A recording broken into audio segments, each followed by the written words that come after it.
Friends, welcome back to my channel. मैं हूं आपकी फ्रेंड वर्षा। आज की इस वीडियो में यहाँ पर हम बात करेंगे जो यूनिवर्सिटी के द्वारा जो गाइडलाइंस जारी की गई हैं यहाँ पर कि किस तरह से आपकी कब कब आपकी बीएड काउंसलिंग होगी, क्या क्या डेट रहेंगी, कितनी आपको फीस सबमिट करनी है, इन सब के बारे में हम इस वीडियो में बात करेंगे। ठीक है, तो स्टार्ट करते हैं वीडियो को। वीडियो आपको पसंद आए तो वीडियो को लाइक कीजिए, फ्रेंड्स के शेयर कीजिए, और किसी भी तरह की कोई भी क्वेरी हो तो प्लीज़ ज़रूर बताइएगा। देखिए, सबसे पहले आप यहाँ पर देख रहे होंगे ये जो काउंसलिंग की गाइडलाइंस है, ये यूनिवर्सिटी के द्वारा यहाँ पर निकाली गई हैं। और देखिए, यहाँ पर आपको काउंसलिंग राउंड्स डायरेक्ट आ जाते हैं हम। तो देखिए, सबसे पहले मेन काउंसलिंग होगी जिसको राउंड 1 बोलते हैं, या हम बोल सकते हैं फेज़ 1। इसमें फेज़ 1, 2, 3 एंड 4 होगा। ठीक है, यानी कि मेन काउंसलिंग में 4 फेज़ होंगे, 1, 2, 3 एंड 4। उसके बाद सेकंड पर आती है हमारी पूल काउंसलिंग, जो कि राउंड 2 का पार्ट होती है। फिर आती है हमारा डायरेक्ट एडमिशन, जो कि राउंड 3 का पार्ट होती है। बहुत कॉमन है ये सब, हम बहुत पहले भी आपके साथ में डिस्कस कर चुकी हूँ कि ये इस तरह से राउंड होते हैं। सबसे पहले मेन काउंसलिंग, फिर पूल काउंसलिंग, उसके बाद डायरेक्ट काउंसलिंग। ठीक है, डायरेक्ट काउंसलिंग के बाद फिर एक और राउंड आता है जिसको राउंड 4 बोलते हैं। उसमें हमारा direct admission on minority seat के बेसिस पर होता है। ठीक है, फिर आती हैं requirements for participation in counselling. अब क्या क्या रिक्वायरमेंट्स हैं, ठीक है। देखिए, सबसे पहले यहाँ पर आपको कौन कौन से डॉक्यूमेंट्स हैं जरूरी हैं, तो वो देख लीजिए। जबकि मैं आपको डॉक्यूमेंट पहले भी डिस्कस कर चुकी हूँ, एक बार आप फिर से और देख लीजिए। यहाँ पे देखिए, डॉक्यूमेंट की बात करें तो ये यहाँ पर दिए गए हैं। बैंक अकाउंट, जहाँ भी आपकी फ़ीस रिफ़ंड होगी। अगर आपको कॉलेज नहीं मिलता है तो आपकी फ़ीस रिफ़ंड हो जाती है, तो वो किस अकाउंट में आप रिफ़ंड करवाना चाहते हैं, उसकी आपको डिटेल यहाँ पर देनी होगी। ठीक है, और ये जो अकाउंट है वो आपका खुद का अकाउंट, यानी स्टूडेंट का खुद का अकाउंट हो सकता है। आपकी फादर या मदर के नाम से यह अकाउंट हो सकता है। ठीक है, यानी कि आपके फादर, मदर या आपका किसी का भी अकाउंट डिटेल आप यहाँ पर दे सकते हैं। उसके बाद अगर हम याद करें, in case candidate is not allotted a seat, यानी किस केस में अगर उसको सीट अलॉट नहीं की जाती है, तो जो भी आपने एडवांस फी पे की है फर्स्ट काउंसलिंग में, और जो फुल कॉलेज फीस जो है वो पे की गई है पेड फुल काउंसलिंग के अंदर, वो आपकी रिफंड हो जाएगी। ठीक है, इसी अकाउंट में रिफंड होगी जो आप डिटेल में देंगे। ठीक है, उसके बाद आते हैं कि यहाँ पर देखिए, अभ्यर्थी को सलाह दी जाती है कि फीस वापसी हेतु अपने जनधन खाते की विवरण कदापि ना भरे, क्योंकि क्रेडिट सीमा के कारण ऐसे खाते में शुल्क वापसी संभव नहीं हो पाती है। ठीक है, तो आप इसको अच्छे से समझ लीजिए। जो जनधन अकाउंट है, आपको उसकी यहाँ पर डिटेल्स नहीं देनी है। उसके बाद कुछ और इन्फॉर्मेशन है जो कि जरूरी होती हैं, जैसे कि अकाउंट नंबर आपको देना है। अकाउंट नंबर के बाद IFSC कोड आपको देना है, बैंक का नाम आपको देना है, और साथ में आपको वो बैंक की जो ब्रांच है उसका नाम भी आपको यहाँ पे देना होगा। ठीक है, इसके बाद कैंडिडेट हैज टू अपलोड, यानी कि वहां पर उसको अपलोड करनी होगी कैंसल्ड चेक की फोटो, वहां पर अपलोड करनी होगी। और जिसका साइज क्या है, 100 KB, 100 KB तक उसका साइज होना चाहिए। चेक लीफ और फ्रंट पेज ऑफ पासबुक, यानी कि आपको कैंसल्ड चेक जो है वहां पर वो सबमिट करना है, और जो आपकी पासबुक है उसका फ्रंट पेज आपको यहाँ पर अपलोड करना होगा। Where above mentioned account details are available, वहां पर आप जब भी बैंक के डिटेल दोगे वहीं आपको एक कॉलम दिया होगा, तो वहां पर आपको एक कैंसिल चेक की फोटो अपलोड करनी है, और साथ ही साथ जो आपकी पासबुक है उसका फ्रंट पेज भी वहां पर आपको अपलोड करना है। ठीक है, अब यहाँ पर आते हैं for candidates appearing in qualifying examination 2020 के लिए। ठीक है, तो ये मैंडेटरी है उन स्टूडेंट के लिए जो कि अपीयर हुए थे और जिन्होंने उस एग्ज़ाम को क्लियर किया था। Qualifying examination marksheet at the time of counselling registration, यानी कि आपका एक तरह से ये आप समझ के चलिए कि जो भी आपने एग्ज़ाम ये क्वालिफाई किया था, तो वहाँ पर आपको एक रिजल्ट आपने मिला होगा, उसमें आपके मार्क्स होंगे, तो वो रिजल्ट की फोटोकॉपी भी आपको अपने पास रखनी है, और उसको स्कैन करके उसको अपलोड करना है। ठीक है, फिर only original marksheet will be accepted, यहाँ पे ओरिजिनल मार्कशीट आप वहाँ पे एक्सेप्ट की जाएगी। ठीक है, इसके अलावा no provisional internet marksheet will be accepted, it is verified by principal of the, ठीक है। और कुछ स्टूडेंट्स ऐसे भी हैं जिन्होंने अभी मार्कशीट नहीं आई है, यानी कि आप बहुत सारे स्टूडेंट्स ऐसे हैं जो बोलेंगे कि अभी हमारा बीएससी और इन सब का एग्ज़ाम अभी एग्ज़ाम हो चुका है लेकिन रिजल्ट अभी नहीं आया, यानी कि ग्रेजुएशन के एग्ज़ाम देते हैं लेकिन रिजल्ट नहीं आया है। तो उस केस में जो कि आपका रिजल्ट अभी नहीं आया है, तो आप अपने प्रिंसिपल से जाके उसको वेरीफाई करवा सकते हैं। अगर आपके पास इंटरनेट मार्कशीट है, रिजल्ट आ गया है आपका लेकिन अभी आपको मार्कशीट नहीं मिली है, तो जो आपने इंटरनेट से रिजल्ट निकाला है तो उसको आपको वेरीफाई करवाना पड़ेगा अपने प्रिंसिपल से, ठीक है। इसके अलावा अब हम बात करते हैं काउंसलिंग की। राउंड 1 पर हम आते हैं। तो राउंड 1 में सबसे पहले आपको रजिस्ट्रेशन करना होगा, ठीक है। इसके अंदर रजिस्ट्रेशन में देखिए आपको स्टेट रैंक आपको मिली होगी। Only candidates following with in the, यानी कि आपको राउंड 1 में यहाँ पे आपको वो दे दी होंगी कि राउंड 1 में इतने से इतने तक रैंक वाले जाएंगे। तो आप अपनी रैंक देख लीजिए कि आप राउंड 1 में जा रहे हैं, राउंड 2 में जा रहे हैं, उसके अकॉर्डिंग आप अपना वहाँ पे रजिस्ट्रेशन करा सकते हैं, ठीक है। अभी हम उसको नीचे भी डिस्कस करेंगे कि आपके लिए कौन कौन से वहाँ पे पैरामीटर बनाए गए हैं कि कौन कौन से लोग किस राउंड में आएंगे, किस रैंक तक के लोग फर्स्ट में जाएंगे, किस रैंक के लोग सेकंड एंड थर्ड में जाएंगे, ठीक है। अब यहाँ पर आपको लॉगिन करना है, लॉगिन डिटेल आपको दी होंगी और इन केस अगर आप भूल गए हो अपनी लॉगिन तो आप उसको रीजनरेट भी कर सकते हो वेबसाइट पर जाके, ठीक है। फिर आपको वहाँ पे काउंसलिंग फ़ी और जो एडवांस कॉलेज फ़ी का है उसका पेमेंट करना होगा। तो देखिए यहाँ पर जो फीस दी हुई है वो है 5,650 रुपये, जिसमें कि आपका 650 रुपये तो आपकी काउंसलिंग फ़ीस है और एडवांस फ़ी की बात करें कॉलेज की तो वो आपकी 5,000 रुपये है, ठीक है। फिर है candidate who has completed registration process, यानी कि जिन्होंने अपनी फ़ीस सबमिट कर दी, इतनी प्रोसेसिंग उसने कर दी है कि उसने फ़ीस जमा कर दी है अपनी, ठीक है। तो वहाँ पर अब आपको जो फ़ीस है वो आप किसी भी मोड में फिल कर सकते हैं। वहाँ पर आप अपना डेबिट कार्ड यूज़ कर सकते हैं, क्रेडिट कार्ड यूज़ कर सकते हैं या फिर नेट बैंकिंग यूज़ कर सकते हैं। किसी भी मोड में आप वहाँ पर उसका पेमेंट कर सकते हैं, ठीक है। इसके अलावा देखिए यहाँ पर यदि अभ्यर्थी को कोई भी सीट आवंटित नहीं होती, यानी अगर आपको कोई भी सीट वहाँ पर नहीं मिलती है तो आपके जो 5,000 रुपये हैं वो आपके खाते में वापस कर दिए जाएंगे, ठीक है। यदि अभ्यर्थी को सी आदमी आवंटित होती है यद्यपि वह इसकी पुष्टि नहीं करता है तथा उस कॉलेज में एडमिशन नहीं लेता, आप इन शॉर्ट ये मान के चलिए अगर आपको किसी केस में कॉलेज उनकी तरफ से नहीं मिलता है तब तो आपकी फीस वापस हो जाएगी। लेकिन अगर उन्होंने कॉलेज आपको दे दिया और वो कॉलेज आपने नहीं लिया, आपको लगा कि ये कॉलेज मुझे नहीं चाहिए, ये कॉलेज मुझे पसंद नहीं है और आपने तब वो कॉलेज नहीं लिया, तो उस केस में वो फीस आपको वापस नहीं होगी, ठीक है। इसके अलावा आप यहाँ पर ये भी कहा गया है कि अगर कैंडिडेट को कोई सीट यहाँ पर अलॉट हो जाती है और वो ये कंफर्म करते हैं कि वो उसमें एडमिशन ले रहे हैं, तो वहाँ पर आपकी जो भी फीस आपने 5,000 रुपये जमा की है वो आपकी उस कॉलेज की फीस में एडजस्ट कर दी जाएगी, ठीक है। फिर है if the advance college fee is more than the fee of the allotted college, यानी कि वहाँ पर आपकी जो एडवांस फ़ी आपने जो दी थी वो अलॉटेड फ़ीस से ज़्यादा है तो एक्सेस अमाउंट आपका रिफंड कर दिया जाएगा अलॉटेड कॉलेज से। जो भी आपका अलॉटेड कॉलेज होगा वहाँ से एक्सेस अमाउंट आपको दे दिया जाएगा, ठीक है। काउंसलिंग फ़ी आपको पता चली गई 650 रुपये है जो कि नॉन रिफंडेबल है और यहाँ पर आपको चॉइस फिल करनी है। देखो ये बहुत ही इम्पोर्टेंट पॉइंट है, इसको आप अच्छे से समझ लीजिए। बहुत सारे स्टूडेंट्स ने लास्ट टाइम भी बहुत गड़बड़ी की थी यहाँ पर। उन्होंने क्या किया था, सिर्फ 2 या 3 कॉलेज चूज़ किए थे या 4 से 5 कॉलेज चूज़ किए थे और वहाँ पर उन्होंने ये नहीं देखा कि उनकी रैंक से भी ज़्यादा अच्छी औरों की रैंक हो सकती है, ठीक है? तो जिनकी रैंक अच्छी होगी सीट उन्हीं को मिलेगी।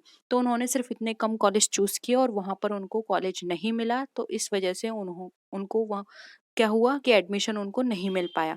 तो आप ये गलती मत करिएगा, आप ज़्यादा से ज़्यादा जो भी कॉलेज हैं वहाँ पर आपको लिस्ट दी होगी उनको चूज़ करिएगा। एक आपको आइडिया लग जाएगा आपकी रैंक को देखते हुए कि आपकी रैंक कितनी है, आपको कितनी मुश्किल आ रही है, ठीक है? या एडमिशन में आपको कितनी आगे प्रॉब्लम हो सकती है, तो उस हिसाब से ज़्यादा कॉलेज को आप चूज़ करना, ठीक है? अब यहाँ पर जो रजिस्टर्ड कैंडिडेट होंगे सिर्फ वही इस चॉइस को फिल कर पाएँगे, तो आप खुद को रजिस्टर कर लेना सबसे पहले। अब यहाँ पर देखिए एक चीज़ आप ध्यान दीजिए, यहाँ पे दे रखा है before choice filling the candidate have to verify the following, यानी कि आपको चॉइस फिल करने से पहले कुछ चीज़ें वेरीफाई करनी होंगी, जैसे कि for choice in Sanskrit BEd college candidate has to select yes if the candidate has Sanskrit in their all 3 years of graduation, यानी कि आपको ये चीज़ भी ध्यान रखनी होगी कि अगर आप संस्कृत का कॉलेज चूज कर रहे हो और वहाँ पर आप उसको सेलेक्ट भी कर रहे हो, तो आपको ये भी देखना है कि संस्कृत आपके ग्रेजुएशन के तीनों साल में थी या नहीं, क्योंकि ऐसा ना हो कि आप कोई भी कोई भी ऐसा कॉलेज चूज कर लो जहाँ पर आपने जो भी सब्जेक्ट ऑप्ट किया है वो सब्जेक्ट वहाँ उस कॉलेज में हो ही ना। ठीक है, या फिर आप को वो मिल गया, कॉलेज मिल गया, सीट मिल गई, लेकिन जब आपसे वहाँ पे कॉलेज में पूछा गया कि क्या आपने ये सब्जेक्ट पूरे 3 साल पढ़ा है, तो आप कह दो नहीं, ये तो मैंने सिर्फ 1 सेमेस्टर पढ़ा था। ठीक है, तो ऐसी गलती आपको नहीं करनी है, क्योंकि उस केस में फिर आपको वो कॉलेज नहीं मिलेगा, वो आपको सीट नहीं मिलेगी और आपका इतना टाइम भी वेस्ट जाएगा। तो सबसे पहले ये चीज़ और पता कर लेना कि जो भी आप सब्जेक्ट्स फिल कर रहे हो वहाँ वो है या नहीं, या फिर आपने वो अपने ग्रेजुएशन के तीनों साल में पढ़ा है या नहीं, क्योंकि बहुत सारे कॉलेज इस तरह की रिस्ट्रिक्शंस लगा देते हैं। ठीक है, उसके बाद आपको option to correct their gender, आपको ये भी ऑप्शन चेक करना है कि आपका जेंडर जो है वो करेक्ट हो। In case it is incorrect by default it is set on the option they have filled in the online application form. ठीक है, तो बाय डिफॉल्ट ये ऐसे भी सेट हो जाता है कि जो भी आपने अपने ऑनलाइन एप्लीकेशन फॉर्म में फिल किया है वही रहेगा। तो एक बार फिर से इस चीज को आप चेक कर लेना। ठीक है, इसके बाद है candidate registered for counselling have to fill their choices according to their preferences. तो यहाँ पर आपको अपने प्रेफरेंस के अकॉर्डिंग चॉइस करने हैं कॉलेज, यानी कि आप सबसे ज़्यादा किस कॉलेज में चाहते हो कि इसमें मेरा एडमिशन हो जाए, उसके बाद लीस्ट, फिर लीस्ट, इस तरह से आपको वहाँ पे प्रेफरेंस के अकॉर्डिंग फिल करना है। ठीक है, candidates can give as many choices as they want, यानी कि आपको यहाँ पर ये फैसिलिटी दी जाती है कि आप जितना चाहें उतनी चॉइस वहाँ पे फिल कर सकते हैं। तो आपको यही करना है, ज़्यादा से ज़्यादा कॉलेज आप लेंगे तो अगर हो सकता है पहले, दूसरे, तीसरे या चौथे में आपको एडमिशन नहीं मिला, तो हो सकता है 5वें में आपको एडमिशन मिल जाए, आपको सीट मिल जाए। लेकिन अगर अगर आपने 4 ही कॉलेज वहाँ पे चूज़ किए होंगे और चारों पहले से ही फुल हो गए होंगे, तो आप वहाँ पर आपको कोई भी कॉलेज अलॉट नहीं किया जाएगा। ठीक है, फिर है candidates are advise to give more choices to avoid rejections in allotment. देखिए ये चीज़ इन्होंने यहाँ पे बता दी, इसलिए आप ज़्यादा से ज़्यादा वहाँ पे कॉलेज को चूज करना। फिर है choices can be previewed and rearranged. अब आपको जब फाइनल सबमिशन से पहले आप उसको रिव्यू भी कर सकते हैं, रीअरेंज्ड भी कर सकते हैं। आपको लगता है नहीं दूसरा वाला तीसरे नंबर पे होना चाहिए, तीसरा वाला पहले नंबर पे, तो आप ऐसे भी कर सकते हैं। अब यहाँ पर choices can be filled in multiple sessions, यहाँ पर आप मल्टीपल सेशन में चॉइस फिल कर सकते हैं। और यहाँ पर ऑप्शन होता है सेव करने का बिफोर लॉगिंग आउट। तो ऐसा नहीं है कि आपको एक बार में ही पूरा फॉर्म फिल करना है, आप लॉगिन से पहले भी उसको सेव कर सकते हैं। जब लॉग इन लॉग आउट करोगे उससे पहले भी आप उस चीज़ को सेव करके रख सकते हैं। फिर है the choice filled by the candidates are final and can not be charge changed once logged. तो अब जो चॉइसेस हैं जो कैंडिडेट ने फिल की हैं वो फाइनल होती हैं और बाद में उसको अगर एक बार लॉक हो गया फिर बाद में उसको चेंज नहीं कर सकते हैं। Thus, in their own interest, candidate must fill in a sufficient large number of choices of college in required order of preference। तो वहाँ पर आप देख लेना कितनी सीट है, आपका सब्जेक्ट है या नहीं, आपने अपनी प्रेफरेंस के अकॉर्डिंग उन कॉलेज को देख लेना है। ठीक है, तो इसी तरह की सारी चीज़ें हैं। फिर थर्ड नंबर पे आता है कॉलेज आपको अलॉटमेंट हो गया, आपका स्टेट रैंक के अकॉर्डिंग आपकी काउंसलिंग हो गई, आपको कॉलेज मिल गया। ठीक है, फिर ये भी आपको देखना होगा कि स्टेट रिजर्वेशन पॉलिसी वहाँ पे फॉलोड होंगी एडेड और गवर्नमेंट कॉलेज में। केवल seat allotment result will be available on candidate login only and nowhere else. ठीक है, ईडब्ल्यूएस रिजर्वेशन फॉलोड किया जाएगा जो एडेड, गवर्नमेंट और सेल्फ फाइनेंसेस कॉलेजेस हैं। Provisional allotment cum confirmation letter वहाँ से आपको डाउनलोड करना होगा जो कि आपको अपने पास रखना है। कैंडिडेट जिनको भी कॉलेज अलॉट होगा वो वहाँ से जो भी provisional allotment cum confirmation letter है वो वहाँ से डाउनलोड करके अपने पास रख लेना। ठीक है, सेम वही सारी चीज़ें आ रही हैं कि अगर आपकी फ़ीस ज़्यादा होती है आपके अलॉटेड कॉलेज से तो वो आपको वापस कर दी जाएगी within 3 days of college allotment before they can download provisional allotment cum confirmation letter. ठीक है। In case the college fees less than, और अगर आप वहाँ पर कॉलेज फी कम होती है एडवांस कॉलेज फी से तो they can download this provisional, आपको वो लेटर डाउनलोड कर लेना है, the excess fee amount refund हो जाएगा। सेम वही चीज़ इन्होंने दोबारा लिख दी है।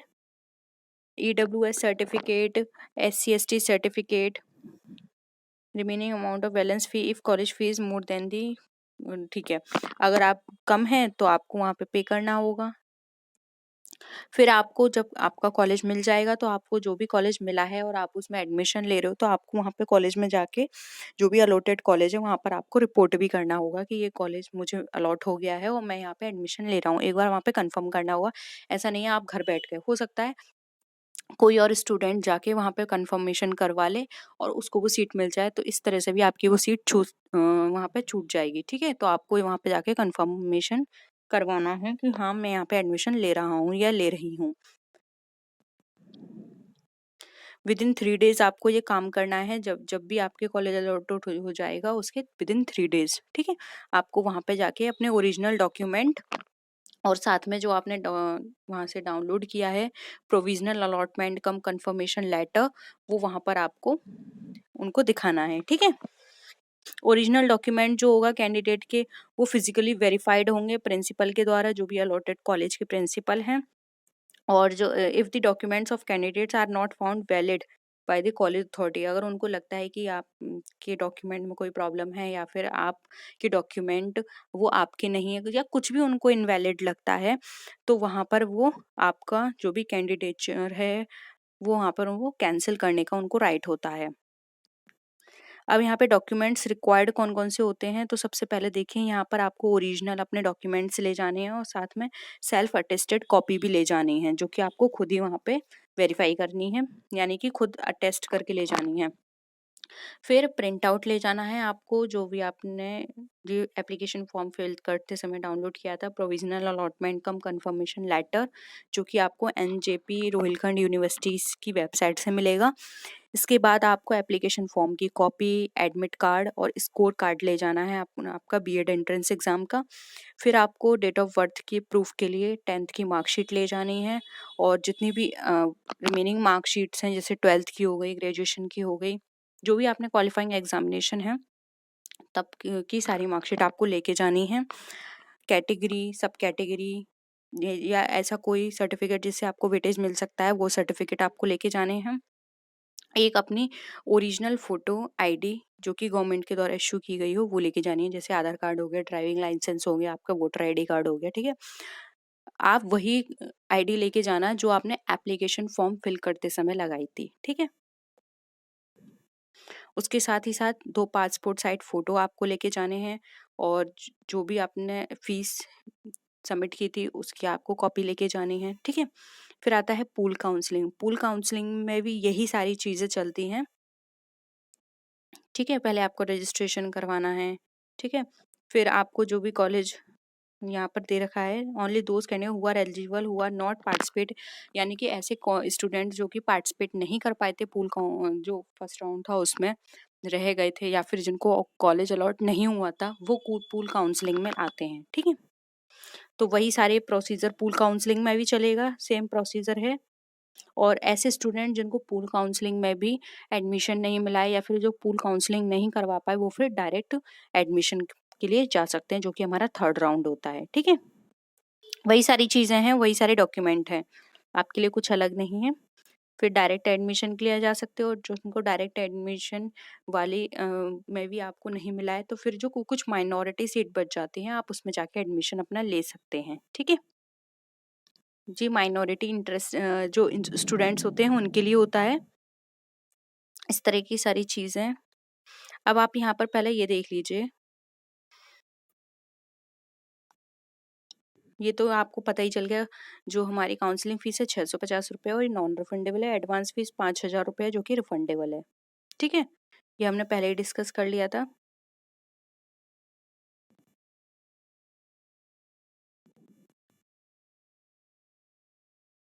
पूल काउंसलिंग में आपकी फ़ीस बढ़ जाती है, जो कि है आपकी 51,250 रुपए। ठीक है?